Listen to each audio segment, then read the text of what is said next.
السلام عليكم ورحمة الله وبركاته. ازيكم عاملين ايه؟ اخباركم ايه؟ يا رب تكونوا بخير. كل اللي على البيتش بحييكم وبقول لكم متشكر جدا. 30 الف اخ واخت على البيتش بتاعت محمد الصيفي اللي كانت اسمها ابطال افريقيا. النهارده هجيب لكم من الاخر، ابو اخر زي ما بيقولوا، على الدغري. على الدغري كده. بقى في اولويات للنادي الاهلي في صفقاته، بمعنى لما محمد عبد المنعم مشي بقى في صداع لكولر في الحته بتاعت خط الدفاع، لان ما كانش في غير رامي ربيعه وياسر ابراهيم وايمن اللي لسه جاي من بره. ولسه طبعا كولر ما شافوش مع الفرقه، هل هيندمج هل مش هيندمج. محمد عبد المنعم كان بصراحه لازم يتفك باتنين، ما ينفعش يتفك بواحد لانه افضل مدافع في افريقيا تقريبا. والاخ ديانج اللي لجنه التخطيط وكولر والنادي الاهلي ازاي ما عرفش يفرطوا في واحد زي ده. لعيب جيد جدا، صغير في السن، وحش، ولما بيرجع لمستواه بيبقى واو. واو في نص الملعب كان بيخوف اي حد يا جماعه، وكورته مش وحشه والله. هي كان ممكن ان انت تطور في الحته دي يا كولر، الكوره بتاعته يبقى يعني كسبنا راجل عندنا وعارف النادي الاهلي وبيلعب تحت ضغوطات وبتلاقيه في المواقف الكبيره. ولكن الاهلي اعار ديونج، فبقى عندنا حته في نص الملعب. تعالى بقى كمان في الهافات، طلعوا اعاره احمد عبد القادر، وبرده علامه استفهام. ولكن حته احمد عبد القادر انا هقول لكم ليه. احمد عبد القادر ما قدمش حاجه السنه اللي فاتت، مشاكله كانت كتير في حته العب وما لعبش وعايز يلعب، وعشان عايز يلعب طب ما اجتهد. لا، انا شايف ان انا احسن من اي حد، انت احسن من اي حد، بس انت في التدريب الراجل شايفك ان انت مش انت اللي تلعب مثلا على ده او ده او ده، حسب ما حسين الشحات، رضا سليم، طاهر محمد طاهر، ايا كان. كريستو موهبه ما حصلتش من احسن من 50 موهبه على العالم، وفي الاخر قال لهم انا مش عايزه. هو شايف ان انت ما بتتمرنش كويس، ما علينا. فبقى عندنا دلوقتي صداع في حته الهاف، في حته نص الملعب، وفي حته الفيرود، لان مصمم على فيرود جنب وسام، مش هينفع بوسام بس نخش كل البطولات ديت. وحته الدفاع مع محمد عبد المنعم او مطرح محمد عبد المنعم. طيب ايه الاولويات؟ النادي الاهلي فكر الاول، او كولر مع اداره التخطيط ولجنه التخطيط مع كابتن محمود الخطيب برئاسه كابتن محمود الخطيب طبعا، فكروا الاول نسد ثغره الدفاع محمد عبد المنعم. الراجل مصمم على لاعب يكون دولي ويكون قوي ويكون بيطلع بالكره كويس زي محمد عبد المنعم جنب ايمن او جنب رامي او جنب ياسر، هيعتمد عليه بشكل كبير. فطبعا كان اشرف داري هو الخيار الافضل، بعد ما جبنا طبعا عطيه الله مطرح معلول. طيب بقى كده عندنا ايمن كده كده متسجل ايه، مصري.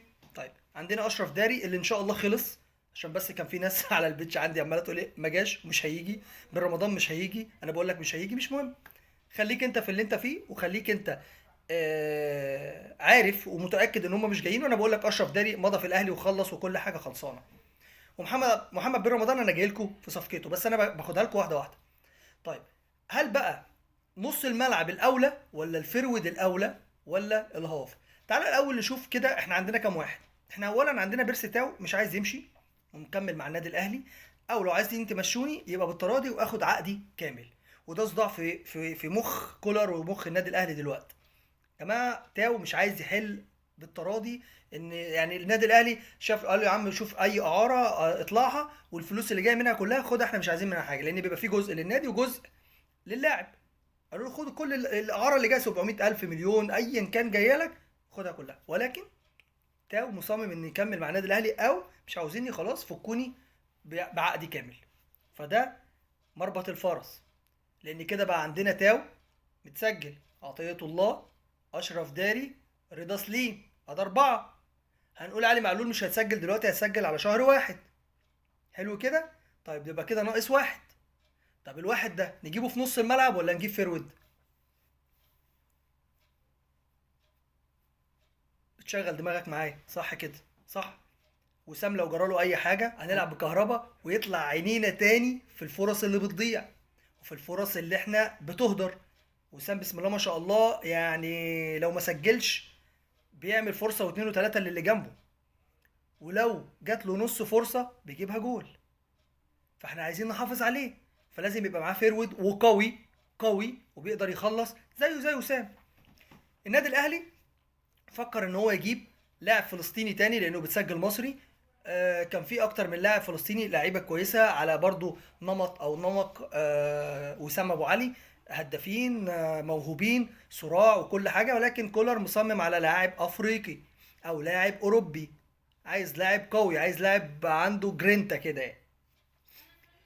فدلوقتي الصداع في حته ان هتجيب بين رمضان ويبقى نسيب حته الفيرود دلوقتي، ولا تستغنى عن بن رمضان وتشوف بقى عمر الساعي، تشوف حد من الدوري المصري زائد كوكا زائد الناس اللي موجوده هتسد الحته ديت مع امام وقفشه ومروان عطيه، وبعد كده نشوف حته فيرود كويس مع وسام. فمن الاخر كده بن رمضان اتسقع لحد ما نشوف الاولويه نجيب فيرود ولا نجيب بن رمضان. لسه من هنا النهارده 23 لحد يوم 30 الساعة 12 بالليل تقدر تسجل في أي وقت لعيبة. فده كان فيديو النهارده، حبيت بس أنوه عنه عشان الناس عاملة صداع على السوشيال ميديا. بن رمضان جاي، لا مش جاي. بن رمضان جاي، لا مش جاي. ده أبوه قال، ده أبوه عاد. مفيش الكلام ده. بن رمضان مرحب جدا بالنادي الأهلي، وأي كلام اتقال من موحى الحراق على لسان الناس اللي في تونس، على لسان ناس من الترجي، على لسان صحفيين، على قناة حتى تونس، مفيش اي صحة من الكلام دوت. انا بقول لكم وعن ثقة، والله العظيم ثلاثة زي ما بحكي لكم كده، كل الكلام ده هري. محمد بن رمضان مرحب جدا بالنادي الاهلي جدا، تمام. وهقولها لكم بالبلدي كده، لو انا رايح اخطب واحدة وهي مش موافقة، مش هجيب اهلي واجيب ابويا واجيب عيلتي واروح اخطبها. وصلت لكم؟ سلام. ده كان فيديو النهارده، اتمنى من اخواتي واصحابي اللايكات قلت يا جماعة، عايزين لايكات وشير كتير للصفحة، عايزين نكبر. اشوفكم على خير، السلام عليكم ورحمة الله وبركاته.